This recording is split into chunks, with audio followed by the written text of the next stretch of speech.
మీరిద్దరూ మాట్లాడేది మీరు వినబోతున్నారు. చాలా గుట్లు బయటపడతాయేమో.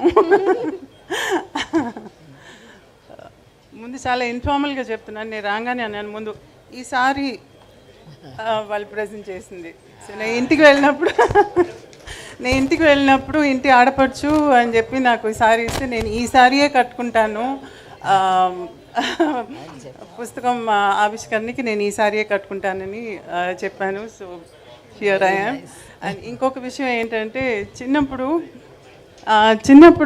అంటే స్కూల్లో చదువుతున్నప్పుడు టీ నగర్లో రామకృష్ణ స్ట్రీట్లో నా క్లాస్మేట్ ఆనంది అని ఉండేది. ఎదురిల్లు అల్లుగారి ఇల్లు. మేము అక్రాస్ ద రోడ్ పరిగెత్తుకుని వెళ్ళేది అడ్మైర్ చేసేవాళ్ళం సిస్టర్స్ని. వాళ్ళు చక్కగా సారీ కట్టుకుంటుంటే మేము అప్పుడు ఇంకా స్కర్ట్ అండ్ బ్లౌజ్లో ఉన్నాం అనమాట. సో మెల్లిగా హాఫ్ సారీ నుంచి సారీకి షిఫ్ట్ అవ్వటానికి ఆదుర్తా వాళ్ళని చూసి. సో ఎలా సారీ కట్టుకోవాలని నేర్చుకుంది కూడా వాళ్ళ దగ్గర నుంచి. సో అక్కడి నుంచి వచ్చిన క్లోజ్నెస్ ఇది. ఎక్కువగా కలవకపోయినా వేరే వేరే ఊర్లైనా స్టిల్ దట్ క్లోజ్నెస్ హార్ట్లో ఇంకా అలాగే ఉంది. So that continued. అండ్ ఒక ఇంట్రొడక్షన్ ఇవ్వాలి నేను, ఎందుకంటే సంజయ్ అన్నారు కదా మేము ఇంటికి వెళ్ళి పిలిచామని. బిఫోర్ దాట్ దానికి ముందే నేను ఫోన్ చేసి సురేఖకి ఫోన్ చేసి ఇలా అనుకుంటున్నాము, బుక్ ఉంది, అది చిరంజీవి అనే గారే దాన్ని రిలీజ్ చేయాలి అని అంటే అసలు ఇంకో థాట్ లేదు, ఆయన అడగలేదు, ఏమీ లేదు. అయ్యో అవునమ్మా తప్పకుండా చేస్తారు, అంతా ఆయనే చూసుకుంటారని గబగబా చెప్పేసింది. అంటే అది కాదు, ఆయన్ని అడిగేసి అంటే నేను చూసుకుంటానులే అన్నీ అని చెప్పి పెట్టేశారనమాట. This is how it went. నేను ఇంటికి వెళ్ళి ఫార్మల్గా పిలవటం అదంతా తర్వాత. అప్పుడు నేను చూడలేదు. అంటే అవార్డు వచ్చిన తర్వాత, పద్మవిభూషణ్ వచ్చిన తర్వాత నేను చూడనే లేదు. నేను చూడాలి, నేరుగా వెళ్ళి ఇన్వైట్ చేయాలని చెప్పి మా ఆయన నేను ఇంటికి వెళ్ళి వాళ్ళని కలిసి ఇల్లంతా తిప్పి చూపించారనమాట. అంటే నాకు రెనోవేట్ చేసిన తర్వాత నేను చూడలేదు ఇల్లు. సో ఎంత చక్కగా నా చేయి పట్టుకుని ఒక తోడు పుట్టిన సిస్టర్ని ఎలా ట్రీట్ చేస్తారో అలా.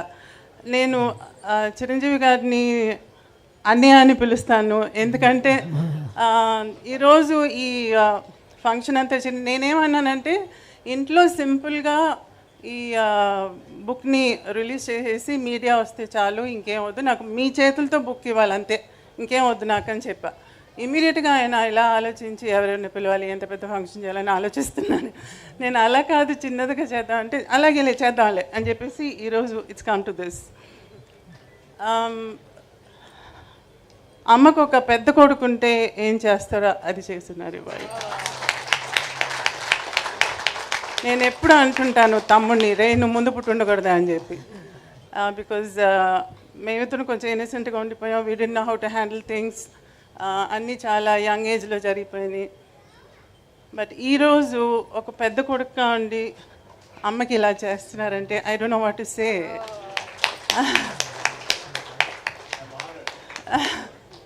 So thank you so much. I have no words. ఇంకా మీరు అడిగితే నేను సమాధానం చెప్తాను.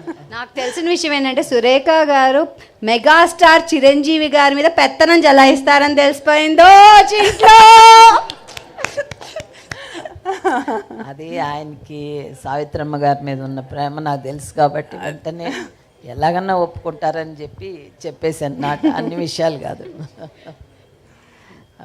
నాకు ఇలా మాట్లాడడం, స్టేజ్ మీద నుంచోవడం, కూర్చోవడం ఇవన్నీ కూడా చాలా కొత్త, ఇప్పుడు చేయలేదు. కానీ చాము నీ కోసం అయితే ఓకే కూర్చుంటాను, మాట్లాడతాను. అమ్మ కోసం మీరిద్దరూ ఏమైనా చేసేటట్టుకున్నారు. ముందు మీరిద్దరూ కలిసి స్టేజ్ మీద ఇలా ఫంక్షన్స్కి రావటం కూడా చాలా తక్కువ అని విన్నాను నేను. అటువంటిది ఈరోజు మన ఇద్దరం కూర్చొని మాట్లాడేటట్టుగా కూడా చేస్తున్నారంటే దట్ ఎక్స్ప్లెయిన్స్ ఎవ్రీథింగ్. స్టేజ్ మీద సో దట్స్ లవ్లీ. కాచమ్మ, నువ్వు నేను చిన్నప్పటి నుంచి తెలిసిన మధ్యన ఒక ఫ్రెండ్ ద్వారా ఇద్దరం కలుసుకునేవాళ్ళం. సో మీ ఇంటికి వచ్చి తిరిగేంత చనువు అప్పుడు లేదు నాకు, కానీ అమ్మ గురించి చాలా తెలుసుకోవాలని ఉండేది. అది నాకు ఈరోజు ఛాన్స్ వచ్చింది. So I want to ask you some things.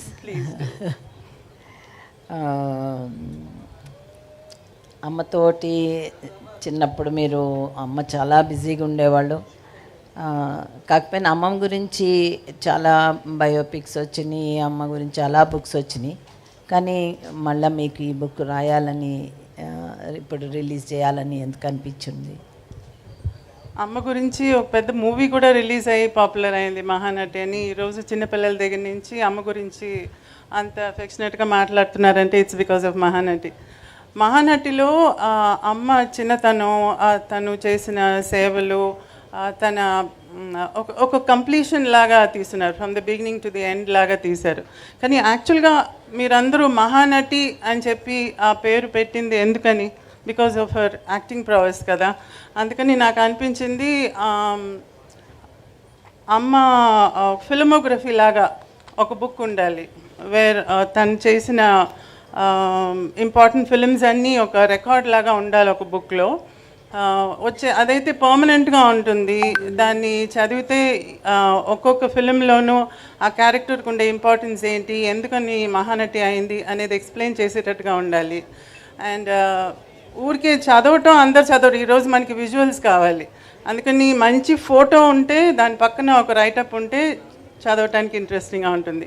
దానికి the best person is Sanjay. ఎందుకంటే తన దగ్గర అన్ని ఫోటోగ్రాఫ్స్ అన్నీ ఉన్నాయి, తన దగ్గర చిన్నప్పటి నుంచి కలెక్ట్ చేసింది. సో నేను తన దగ్గరికి వెళ్ళి నాకు ఫోటో ఉండాలి, పక్కన మూవీ గురించి రైటప్ ఉండాలి, అలా నాకు ఒక బుక్ కావాలి. సో జనరేషన్స్కి, మా ఫ్యామిలీకి కానివ్వండి, లేకపోతే మీ అందరికీ కానివ్వండి, మీ ఫ్యామిలీస్కి కానివ్వండి, జనరేషన్కి ఒక రికార్డ్ లాగా ఉండాలి అమ్మ గురించి అని చెప్పి నేను ఆ బుక్ని రెడీ చేయాలనుకున్నాను. దిస్ ఇస్ నాట్ అబౌట్ చిన్నప్పుడు దాని గురించి ఎలా ఉన్నారు, పెళ్ళి గురించి, పిల్లల గురించి, తర్వాత ఏమైంది, ఇదంతా కాదు. దట్ బుక్ ఇస్ ప్యూర్లీ తన యాక్టింగ్ గురించి, మహానటిగా తన యాక్టింగ్ గురించి మాత్రమే ఆ బుక్లో ఉంటుంది. సో ఆ రీజన్తోనే నేను ఈ బుక్ చేయాలనుకున్నాను. Very good. మళ్ళీ ఇండస్ట్రీలో చాలామంది పెద్ద ఆర్టిస్టులు ఉన్నారు, డైరెక్టర్స్ ఉన్నారు. ఇంతమంది ఉండగా ఎందుకు ఈయన చిరంజీవి గారితోనే చేయించాలని అనిపించింది నీకు? మీకే తెలుసు ఆ రీజన్ ఏంటని చెప్పి. మీరు అడగకుండా కూడా నాకు ఓకే అన్నారు కదా. నేను ఫస్ట్ టైం ఇంటికి వచ్చినప్పుడు ఆయన డాన్స్లో కొంచెం కాళ్ళు ఇదయ్యి కర్ర పట్టుకుని హీ హ్యాడ్ ఇంజరీ. పైనుంచి నేను వచ్చానని తెలిసి ఆ కర్ర పట్టుకుని మెట్ల మీద నుంచి దిగొస్తున్నారు. అయ్యో ఏంటి కర్ర అని అంటే, వచ్చిన యాక్సిడెంట్ అయిందిలేమా, ఏం లేదులే అని అన్నారు. కిందకు వచ్చి పలకరించి కాఫీ తెప్పించి మాట్లాడుతూ అప్పుడు చెప్పారనమాట, నాకు పొద్దున్నే లేవంగానే అమ్మ మొహం కనపడాలమ్మా, నేను లేవంగానే బెడ్రూమ్లో అమ్మ ఫోటోనే ముందు చూస్తాను అని చెప్పేసి, నేను అమ్ముతానో లేదో అని పైకి వెళ్ళి ఆ ఫోటో తీసుకుని వచ్చి మరీ నాకు చూపించారు. So who does that? See genuineness అంటే your thought, word and deed should be the same. మనం మనసులో ఒకటి అనుకునేది, మాటలో ఒకటి చెప్పేది, చేసేది ఒకటి. చాలామంది అలా చేస్తారు. ఊరికే నోటుతో ఆవు అని మాట్లాడటం ఒకటి, లేకపోతే ఏదో ఒకటి చేసేది పెద్ద పేరు తెచ్చుకునేది. అలా కాకుండా ఫర్ హిమ్, చిరంజీవి గారికి ఏంటంటే ఆయన థాట్, వర్డ్, డీడ్ మూడు ఒకటే. ఆ జెన్యున్నెస్ని ఇట్ టచ్ మై హార్ట్. అందుకనే నేను ఆయన తప్ప ఇంకెవరు ఈ బుక్ని రిలీజ్ చేయకూడదు, ఆయనే చేయాలి అని చెప్పి పట్టుబట్టి నేను డైరెక్ట్గా ఆయన అడిగాను అనమాట. So that's the reason. And ఈరోజు చూడండి, ఐ సెడ్ ఇంట్లో రిలీజ్ చేయండి, మీడియాని పిలుద్దాం చాలనంటే, జస్ట్ లుక్ ఎట్ దిస్. ఇంకా కొంచెం పర్సనల్ విషయాలకు వస్తే, మేము మా చిన్నప్పుడు మా నాన్నగారు చాలా బిజీగా ఉండేవాళ్ళు, చాలా మిస్ అయ్యేవాళ్ళం. కానీ అమ్మ మాతో ఉండడం వల్ల మేము మిస్ అయ్యేదాన్ని కొంచెం తగ్గింది. అమ్మ అన్నీ చూసుకునేది కాబట్టి. కానీ మీ విషయంలో అమ్మ నాన్నగారు ఇద్దరు కూడా చాలా బిజీ కదా, మీరు ఎంత మిస్ అయ్యి ఉంటారు? అమ్మతో టైం అసలు స్పెండ్ చేయడానికి వీలుండేదా కాదా ఏంటి అని? చాలా మిస్ చేసామండి యాక్చువల్గా. I did miss. ఎందుకంటే నేను స్కూల్కి వెళ్ళేటప్పుడు స్కూల్లో వచ్చి పేరెంట్ టీచర్స్ మీటింగ్ ఉంటుంది. పేరెంట్ టీచర్స్ మీటింగ్కి అంతా అందరు పేరెంట్స్ వస్తారు కానీ నాకు పేరెంట్స్ రారు, ఎందుకంటే వస్తే జనం వచ్చేస్తారు. She can come. అది నాకు అప్పుడు అర్థమయ్యేది కాదు. అందరికి వస్తారు, నాకు రారు అని అనిపించేది. తర్వాత ఎవరైనా ఇంటికి వెళ్తే అమ్మ వచ్చి తలదువి జడలేయటం ఇవన్నీ చూస్తున్నప్పుడు నాకు జడేయట్లేదు రోజు నాకు స్కూల్కి వెళ్ళేటప్పుడు అని అనుకునేదాన్ని. నాకు నర్స్ ఉండేది, తను చేసేది, లేకపోతే అమ్మమ్మ చేసేది. నేను స్కూల్ నుంచి ఇంటికి వచ్చినప్పుడు నాకు టిఫిన్ పెట్టడం కానీ అవన్నీ మా అమ్మ ఉండేది కాదు. కానీ నైట్ నేను పడుకున్నప్పుడు అమ్మమ్మ దగ్గర పడుకునేదాన్ని. పొద్దున్న లేచి చూస్తే అమ్మ నాన్న మధ్యన ఉండేదాన్ని. అంటే అమ్మ షూటింగ్ ఫినిష్ చేసి వచ్చిన తర్వాత నన్ను ఎత్తుకొని పోయి తన రూమ్లో పెట్టుకునేదన్నమాట. సో నేను పొద్దున్న లేచినప్పుడు she was also missing me. అవన్నీ నాకు అప్పుడు తెలియదు, కానీ తర్వాత వెన్ యూ గ్రో అప్ ఇవన్నీ థింక్ చేసినప్పుడు ఎంత she was trying to work for us. మా కోసంగా అంత చేసింది, మా కోసంగా అంత ఆస్తులు కూడా చేసింది. అంటే ఆస్తి చెయ్యాలని యాక్టింగ్ కాదు, తన యాక్టింగ్ వల్ల ఆస్తులు ఏర్పడినాయి. సో అలా చేసి బయట వాళ్ళకి ఇవ్వగా కూడా again she was able to keep a lot. మాకు కూడా పెట్టడానికి they was enough. And time అంటారా, క్వాలిటీ టైం. రోజు అందరిలాగా నాకు రోజు స్నానం చేయించడం, స్కూల్కి తీసుకెళ్ళటం, దింపటం, అన్నం దగ్గర కూర్చోవటం లాంటి చేసేది కాదు. కానీ సండే అయితే ఇంతకుముందు సఫాయా థియేటర్లో కార్టూన్స్ వేసేవాళ్ళు. So we have a connection there. Cartoons అంటే ఇష్టం నాకు. సో అక్కడ ఈ Tom and Jerry, Richie Rich, డాట్ ఇటాటి వచ్చేది. చాలా ఫెయిరీ టైల్స్ అంతా వేసేవాళ్ళు. ఎవ్రీ సండే ఉండేది. దానికి పనిమాల నన్ను సండే, అది అంటే ఎవ్రీ సండే కాదు, maybe once or twice in a month ఉండేది. దానికి పనిమాల అమ్మ నాన్న దానికి తీసుకెళ్ళేవాళ్ళు. So I use to go with them to watch that movie. And బీచ్కి వెళ్ళాలంటే చీకటి పడిన తర్వాత అప్పుడు వెళ్ళేవాళ్ళం. ఎందుకంటే డే టైంలో అయితే జనం వస్తారని పిక్నిక్ లాగా అన్నీ కట్టుకునేది, భోజనం అదంతా. స్పెషల్గా ఫుల్ మూన్ అప్పుడు ఒక చాపేసి ఇసుక మీద we use to go and have food there. And అమ్మ దెయ్యం లాగంతా వచ్చి గలాటా చేసేది మమ్మల్ని. సముద్రం దగ్గరికి వెళ్ళేటప్పుడు అదిగో ఏదో వస్తుంది అనేది, కొబ్బరికాయ డొల్లుకుని వస్తుంటే ఏదో తలకాయ వస్తుంది అనేది. సో ఇలా చాలా చిలిపి శాస్త్రాలు చేసేదన్నమాట. So all that is still in my mind. And తిరుపతికి అప్పుడప్పుడు నడిచి వెళ్ళేది. కారులో వెళ్ళేటప్పుడు మధ్యలో కారు ఆపి కారు మీద ఎక్కి చింతకాయలు కోసేవాళ్ళం. చింత చిగురు అంటే చాలా ఇష్టం. సో అవి కూడా ఆపి కోసేది. తర్వాత వెళ్ళేటప్పుడు ఎక్కడికైనా కారులో వెళ్ళేటప్పుడు వేరుశనగకాయలు అవన్నీ పండే ప్లేసు, చెరుకు అంతా ఉంటే అక్కడ ఆపి అవి పీకేది. అక్కడికి వెళ్ళి అక్కడ తోట మనిషి ఎవరో అనుకుని నడుస్తా వస్తుంటే కూడా అమ్మ వచ్చి దాంకుని వచ్చేసేది. తర్వాత అమ్మని తెలిసింది, అమ్మ అడిగితేనే ఇచ్చేదాన్ని, ఇచ్చుంటాం కదా, నువ్వు ఎందుకు అలా తీయటం అంటే దానిలో రుచి లేదు అనలేదు. సో అట ఈ చిలిపి పనులన్నీ నాకు బాగా జ్ఞాపకం. సో అవి కదా మనకి ఎక్కువగా జ్ఞాపకం ఉండేది. సో డజంట్ మ్యాటర్, నాకు తల దూపతే పర్లేదు, మీటింగ్కి రాకపోతే పర్లేదు, but now I cherish all those memories. అమ్మ మంచి కుక్ అని కూడా విన్నాము. మీకు ఇష్టమైన అన్ని చేసి పెట్టేవాళ్ళ, మీరు ఎంజాయ్ చేసేవాళ్ళ? మంచి కుక్ వచ్చి మా అమ్మమ్మ బాగా వంట చేసేది. అమ్మకి ఇంత పెద్ద క్యారీలకి వండి పంపించేవాళ్ళు స్టూడియోలో. అందరూ చుట్టూ కూర్చుని అది ఆనందించేవాళ్ళు అనమాట. అందరూ కలిసి ఈరోజు నువ్వేం తెచ్చావు అంటే నువ్వేం తెచ్చావు అని దే యూస్ టు హ్యావ్. అమ్మ కుకింగ్ వచ్చి అప్పుడప్పుడు స్పెషల్గా ఏదైనా 1-2 కూరలు చేసేది టైం ఉన్నప్పుడు. అందులో స్పెషల్గా మా తమ్ముడికి నచ్చి చేసిన కూర వచ్చి కోడిగుడ్డు ఆమ్లెట్ కూర. కోడిగుడ్డు స్టీమ్లో ఆమ్లెట్ లాగా వేసి దాన్ని కూరలో వేసి చేసేది. అది తమ్ముడికి చాలా ఇష్టం. నాకు వచ్చి చికెన్ని ఈరోజు KFC అంటారు కదా, అది అప్పుడే అమ్మ చేసేది. చికెన్ని మ్యారినేట్ చేసి దాన్ని బ్రెడ్ క్రమ్స్లో ముంచి ఫ్రై చేసి ఇచ్చేది. సో ఇట్లా 1 or 2 డిషెస్ బాగా చేసేది. సో అవి జ్ఞాపకం ఉన్నాయి. మా నాన్నగారు మా డ్రెస్సింగ్ విషయంలో చాలా స్ట్రిక్ట్గా ఉండేవాళ్ళు. మాకు చిన్నపిల్లలం కదా, ఏదన్నా మోడర్న్గా వేసుకోవాలని అవన్నీ చాలా అనిపించేది. కానీ నాన్నగారు అవి ఏం ఒప్పుకునేవాళ్ళు కాదు. అది అది అడుగుదాం అనుకున్నా. చాలా ట్రెడిషనల్గానే డ్రెస్ అవ్వాలి, అలా చాలా స్ట్రిక్ట్గా ఉండేవాళ్ళు అప్పుడు అయ్యో అనిపించేది, కానీ తర్వాత పోన్లే మంచి పని చేశారని అనిపించింది. అట్లా అమ్మ ఎలా ఉండేవాళ్ళు మీతోటి, మీ డ్రెస్సింగ్ గురించి?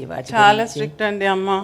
నేను ఒకసారి ఈ మూవీ షర్మిలి మూవీ ఉంది కదా, షర్మిలి అని రాఖీ యాక్ట్ చేసింది. చాలా అందంగా ఉంటుంది అందులో రాఖీ. అందులో జంప్ సూట్ వేసుకుంటుంది.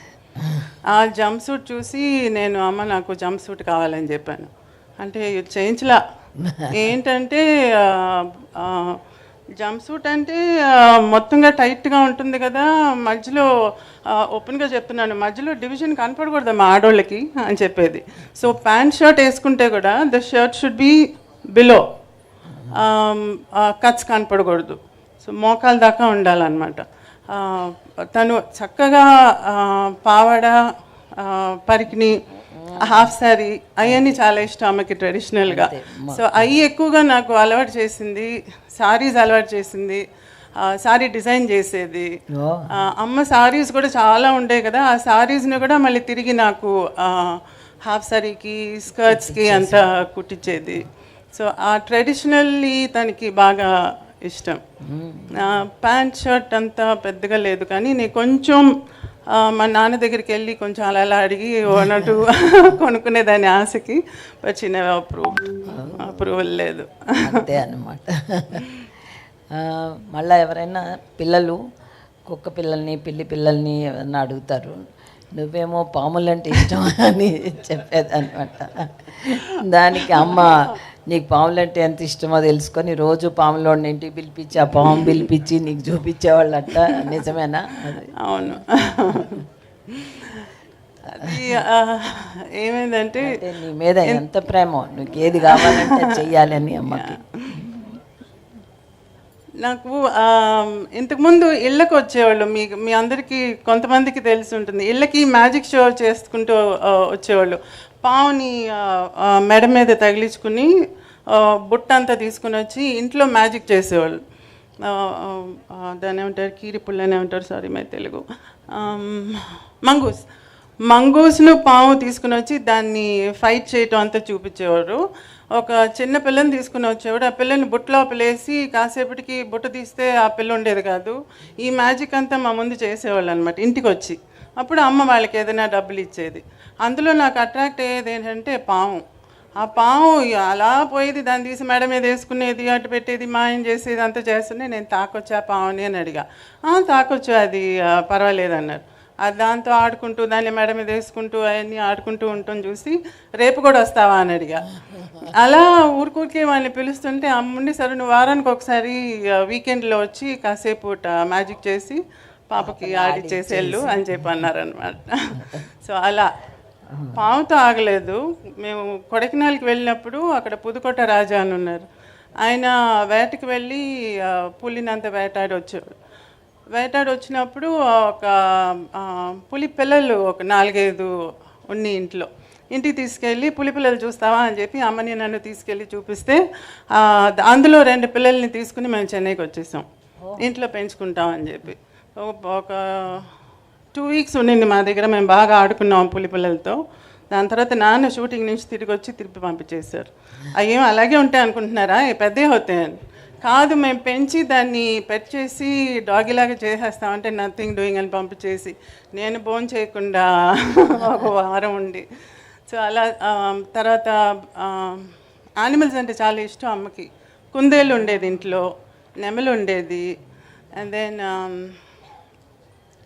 చాలా యానిమల్స్ ఉండేవి. కుక్కలు అయితే అసలు లెక్కేలేదు, పిల్లులు లెక్కేలేదు, పక్షులు ఉండేవి, ఫిష్ ఉండేది, ఫిష్ పాండ్స్ అవన్నీ ఉండేవి. సో ఒక చిన్న జూ ఉండేది ఇంట్లో. అండ్ ఇంకొక మాట, ఇంట్లో ఇంతమంది అమ్మ నాన్న ఆర్టిస్టులు, అక్క రేఖ కూడా ఆర్టిస్టు, ఇంతమంది ఉండగా నీకు ఇప్పుడు యాక్ట్ చేయాలని అనిపించలేదా? అసలు అమ్మని అడిగావా? నీకే ఆ కోరిక ఏమన్నా? ఎందుకనో అనిపించలేదు. నాకు హౌస్ వైఫ్గా ఉండాలని ఉండేది. నేను స్కూల్లో కూడా అందరూ టీచర్స్ వచ్చి నువ్వేమవుతావు అంటే ఒకళ్ళు నేను డాక్టర్ అంటే, ఇంజనీర్ అంటే, నర్స్ అంటే, ఎయిర్ హోస్టెస్ అంటే అలా చెప్పేవాళ్ళు. కానీ నాకు హౌస్ వైఫ్గా ఉండాలని ఉండేది. ఎందుకంటే నాకు ఇల్లు చూసుకోవటం, పిల్లల్ని పెంచడం, ఇదంతా మేబీ బికాజ్ నేను ఆ పార్ట్ అమ్మ దగ్గర కొంచెం మిస్ చేశాను కదా, అందుకని నేను వచ్చి నా పిల్లలకి అలా ఉండాలి అని అనిపించేది నాకు. సో ఐ డిసైడెడ్ అప్పుడే I'm a house wife. And ఈరోజు హౌస్ వైఫ్ అని చెప్పకూడదు, హోమ్ మేకర్ అని చెప్పాలి. అదేంటి, అదేదో ఇంటీరియర్ డెకరేటర్ లాగా హౌస్ వైఫ్ అంటే అది house wife is a housewife అంతే, హోమ్ మేకర్ అంతా ఏం కాదు. సో ఆ వైఫ్గా ఉండటానికి యూ షుడ్ ఫీల్ ప్రౌడ్, దానిలో తప్పేం లేదు. So if anybody is a housewife, please say your a housewife, don't say I'm just a housewife అంటే. No no no no, I'm a housewife అంతే, you are the queen of the house. So అదే నేను ఇంకా లాస్ట్లో అడుగుదాం అనుకున్నాను కానీ నువ్వు ముందే చెప్పేసావు. 18 ఏళ్ళకే నీకు పెళ్లి చేశారని. అప్పుడు అందరం అయ్యో 18 ఏళ్ళకి చేసేస్తున్నారు అలా అనుకునేవాళ్ళము. నీ దగ్గర నుంచి ఏమన్నా అమ్మతోటి ఏమన్నా రెసిస్టెన్స్ ఉండేదా? కానీ అమ్మ చెప్పినట్టు 18 ఏళ్ళకి 18 కాదండి, 16. 16? అమ్మో. 16 ఏళ్ళప్పుడు అమ్మకి హెల్త్ అంత బాగుండలేదు. సో అమ్మ ఫెల్ట్ లిటిల్ రెస్పాన్సిబుల్, పిల్లల్ని సెటిల్ చేయాలని. తమ్ముడు చాలా చిన్నోడు, సో నన్ను ముందు సెటిల్ చేస్తే ఆటోమేటిక్గా తమ్ముడిని కూడా చూసుకుంటాను అని చెప్పి మా మావయ్య కొడుకు, అంటే మాకు అత్త కొడుకు, how do I say, we are third cousins అనమాట, మా ఆయన గోవిందరావు. సో ఆయనకి ఇచ్చి నన్ను పెళ్లి చేసుకుంటే ఆయన నన్ను చక్కగా చూసుకుంటారు, ఫ్యామిలీలో ఉండే ఆయన అని తొందరగా పెళ్లి చేసింది. I like him, I mean ఆయన చాలా ప్రొటెక్టివ్గా ఉండేవారు, వస్తూ పోతూ ఉండేవారు, నేనంటే చాలా ప్రొటెక్టివ్గా ఉండేవారు. అందుకని పెళ్లి చేసుకుంటే ఆయనతో ఉండేసి నాకు ఆ టైంలో ఇది లేదు కదా, పెళ్లి చేసుకుంటే హాయ్ స్కూల్కి పోవక్కర్లేదు, హోంవర్క్ లేదు, చదవక్కర్లేదు, ఎగ్జామ్ పని లేదు, జాలీగా ఉండొచ్చు పెళ్లి చేసుకుని అని చెప్పేసి అనుకున్నాను అనమాట. కానీ పెళ్లి చేసుకుని పిల్లలు కానీ took care of the child. 2 years తర్వాత మా నాన్న వచ్చి చెవి తిప్పి కాలేజ్కి వెళ్ళు చదువు అని చెప్తే అప్పుడు మళ్ళీ చదవటం మొదలుపెట్టాను. So after my child was Born నేను డిగ్రీ ఫినిష్ చేశాను.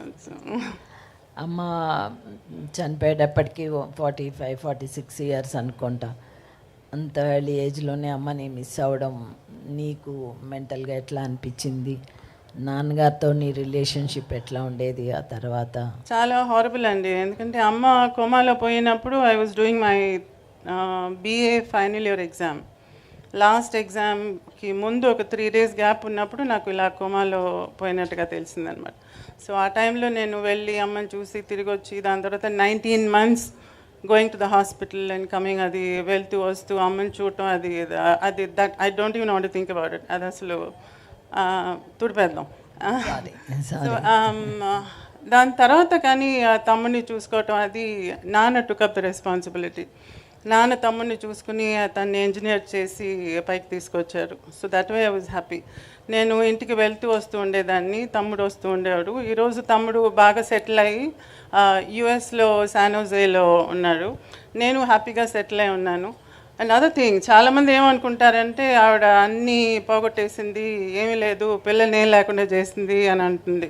నో నో నో, అదంతా నిజం కాదు. ఎందుకంటే అమ్మ దగ్గర ఇంత ఉండేది కాబట్టి she was able to give this much, but still this much is there for us.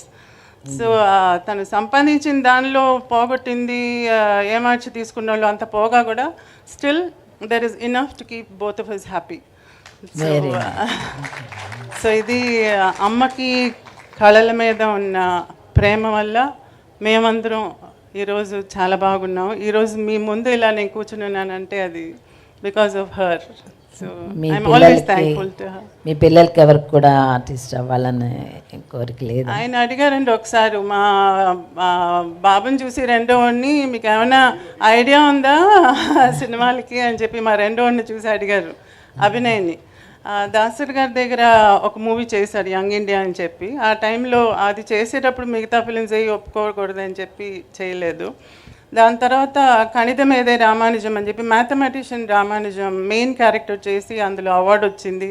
President కూడా చూశారనమాట ఆ టైంలో ఆ మూవీని. సో మంచి పేరు వచ్చింది దానికి. సో కొంచెం సెలెక్టివ్గా పోయాడు. ఈరోజు he is basically a sports men.